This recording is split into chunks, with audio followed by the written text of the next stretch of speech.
Olá pessoal, meu nome é Henrique Bernardes, aqui comigo é o Rafael.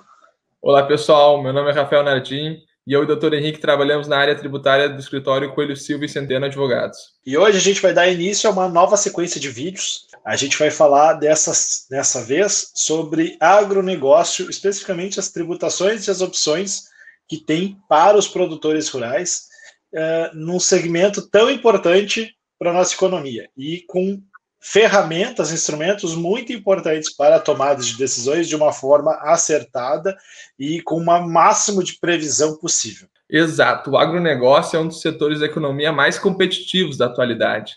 Dessa forma, o aproveitamento de todas as alternativas de aprimoramento operacional que estão à disposição do produtor rural devem ser observadas para aumentar tanto a sua produção quanto a sua rentabilidade. Então, hoje a gente vai falar especificamente da tributação no agronegócio nas perspectivas da pessoa física, né? Ou seja, vamos falar sobre imposto de renda da pessoa física, do produtor rural, né? Especificamente por essas verbas oriundas da atividade do agronegócio. Quais são as formas que a gente tem, quanto produtor rural, de calcular o imposto sobre a renda, né? Quais são as perspectivas que esse produtor rural possui? Atualmente, estamos vendo um cenário em que a fiscalização tem se tornado cada vez mais presente no agronegócio, ou seja, mais presente na atividade rural, para fiscalizar os valores efetivamente recebidos, a forma que esses valores estão sendo declarados, como esses valores estão sendo recolhidos, origem e etc., para ver se o produtor rural está efetivamente cumprindo com todas as obrigações que a legislação impõe para ele. Dessa forma, é muito importante que o produtor rural esteja munido com todas as ferramentas que a própria legislação lhe dá para que ele tome decisões no sentido de qual é a forma que ele vai apurar esse imposto sobre a renda, para que escolha a opção mais vantajosa ou menos onerosa para a sua atividade. Certo. Mas quais são essas formas de apuração que a gente tem disponível? Bueno, a gente dividiu em duas.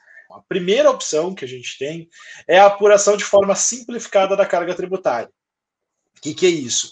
É uma forma de apuração presumida, onde a fiscalização, a legislação, permite que a gente apure a nossa carga tributária, a nossa base de cálculo, com uma forma presumida, presumindo 20% de lucro em cima do 100% do nosso faturamento, e esse 20% vai ser o resultado desses 20%, vão ser a base de cálculo para a aplicação das alíquotas do imposto de renda, aquela alíquota escalonada até 27,5%. Então, nós temos uma alíquota efetiva de 5,5% em cima da totalidade dos faturamentos.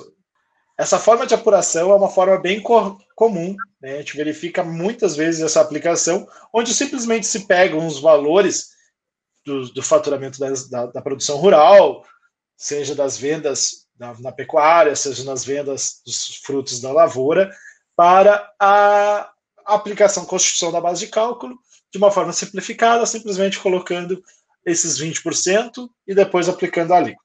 Exato, né? Já nessa primeira opção, já podemos observar alguns pontos interessantes, né? Por exemplo, caso o produtor rural possua custos, despesas ou investimentos com a sua produção rural inferiores a 80%, essa opção se apresenta como uma alternativa interessante, pois, com base numa presunção legal, ele conseguiria trazer essas custas, despesas, investimentos para o patamar de 80%. Logo, reduziria a sua base de cálculo. Exatamente. Quando o produtor rural tem um faturamento superior a 20%, que é a presunção, né, que a legislação coloca nessa opção, vale a pena ficar nessa primeira opção de apuração simplificada. Por quê?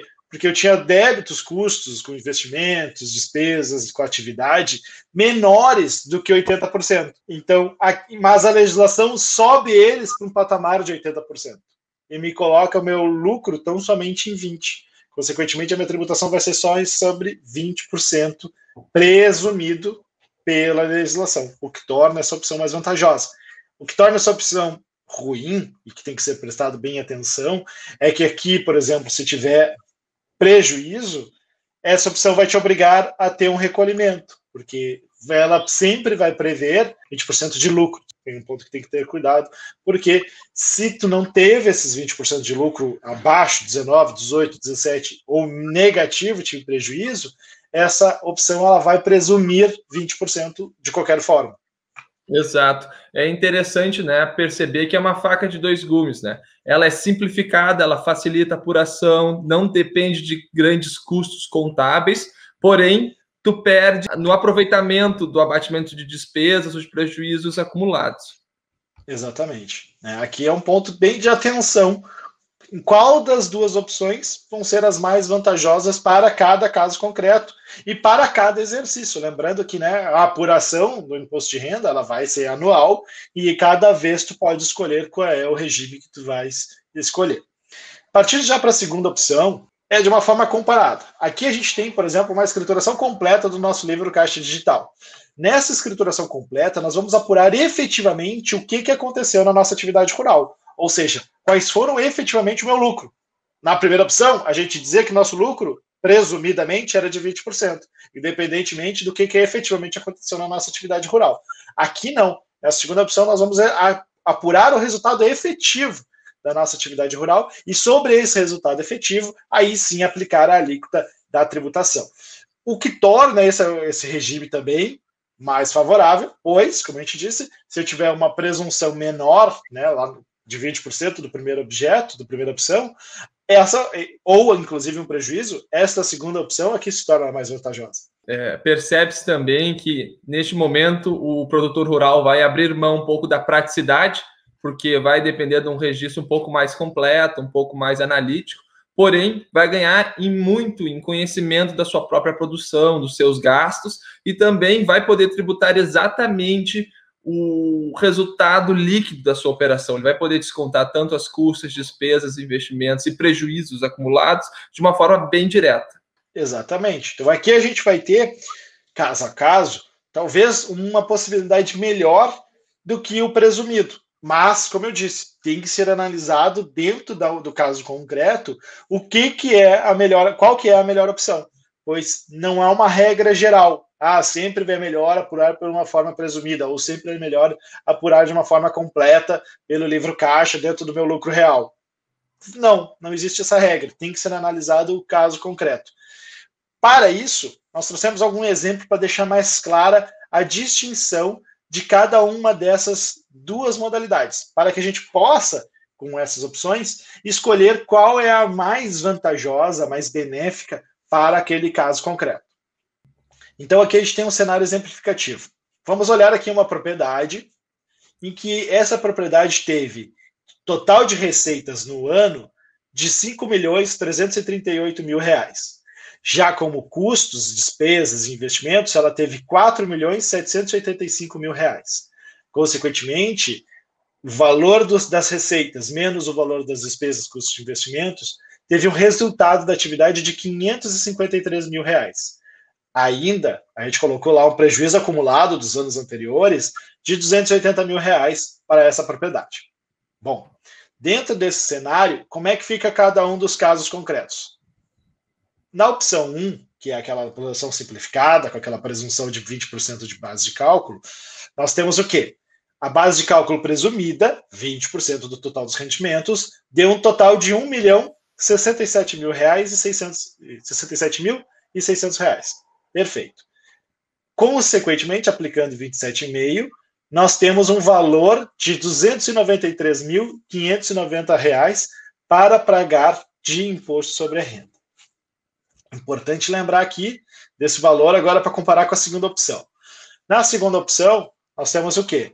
As despesas menos negativas, mesmo, como uma base redutora, contra as nossas receitas. Nós temos, então, um resultado desse valor de 270.000, consequentemente, 273.000, consequentemente, aplicando a base de cálculo, mais a dedução imposta na própria tabela do imposto sobre a renda, nós temos um valor a pagar de imposto sobre a renda de R$ 64.642,68.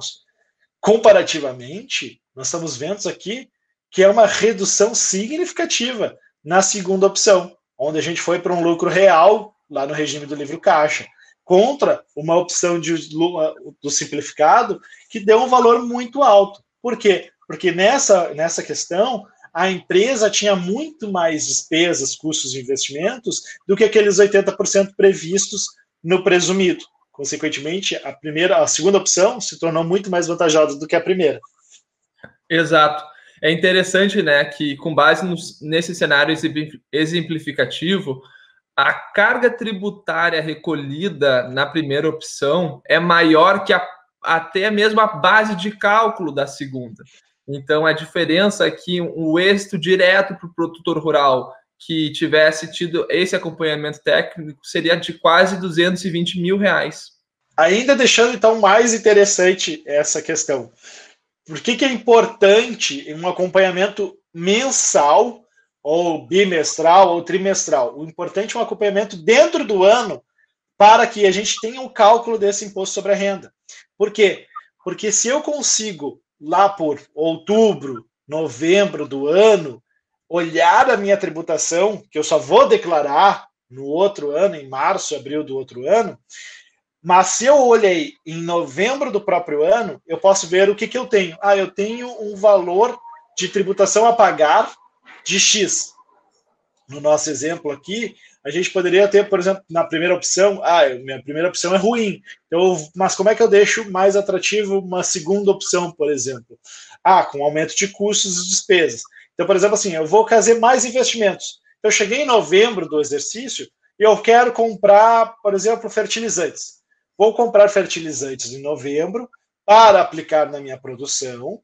Consequentemente, isso vai reduzir o meu próprio imposto de renda. Lembra que na segunda opção a gente estava com 64 mil reais? Aqui eu comprei mais investimentos, comprei fertilizantes, a investir na minha produção. Consequentemente, eu aumentei a minha redução de base de cálculo, por causa que eu aumentei meus custos com investimento. De uma forma exemplificativa, a gente tem aqui que a gente tinha uma base de cálculo de 273 mil, eu comprei fertilizantes no valor de 200 mil reais, consequentemente essa minha base caiu para 73 mil reais. Em cima destes 73 mil reais é que eu vou aplicar a alíquota dos 27,5, menos as deduções da tabela, e, consequentemente, meu valor devido de imposto sobre a renda diminui significativamente. Diminuiu para 9.642,68 centavos. Por quê? Porque eu fiz esses abatimentos dentro do ano. Essa é uma regra mais importante. Eu só consigo abater dentro do meu próprio exercício. Se eu tivesse deixado para olhar o meu imposto de renda em março, abril do outro ano, eu não conseguiria mais fazer nenhuma modificação. Não conseguiria comprar nenhum produto, nenhum insumo para a minha atividade naquele ano, porque já encerrou. Em dezembro, quando virou para janeiro, encerrou já o ano, não tem mais como fazer nenhuma nova aquisição. Então, esta é a importância de um acompanhamento mensal ou bimestral, mas o mais importante é o acompanhamento dentro do ano, do que a gente vai estar olhando aquele imposto sobre a renda, naquele ano, e não só se preocupar com o imposto em março e abril do outro exercício, porque lá já não vai mais ter o que fazer. É engraçado ver essa perspectiva, porque o produtor rural não consegue ter essa percepção inicial de como assim, eu vou gastar 200 mil reais investindo na minha própria produção e o meu imposto de renda vai reduzir? É muito importante que os produtores tenham essa noção de que o acompanhamento técnico tributário é muito importante. Por exemplo, neste caso, conseguimos alcançar quase uma redução de 55 mil reais da carga tributária devida. Então, o meu investimento que foi feito de 200 mil reais teve um desconto indireto de 55 mil reais. Então, eu consegui botar 200 mil reais no meu negócio, na minha produção rural, e consegui indiretamente um desconto de 55 mil reais. Exatamente, porque só se a gente fizer dentro do exercício, e aqui eu fico repetindo porque é bem importante, é que a gente vai conseguir tomar essas decisões administrativas de gestão para que tenha um resultado prático no imposto sobre a renda. Tá? Então, é bem importante esse acompanhamento dentro do próprio ano. Gente, de uma forma bem direta, tentando ser o mais didática possível, apresentamos para vocês o imposto sobre a renda do produtor rural, pessoa física. Podem surgir dúvidas, podem surgir outros questionamentos, e a gente fica à disposição para sanar todos eles. Isso mesmo, pessoal. Grande abraço. Muito obrigado e até o próximo vídeo.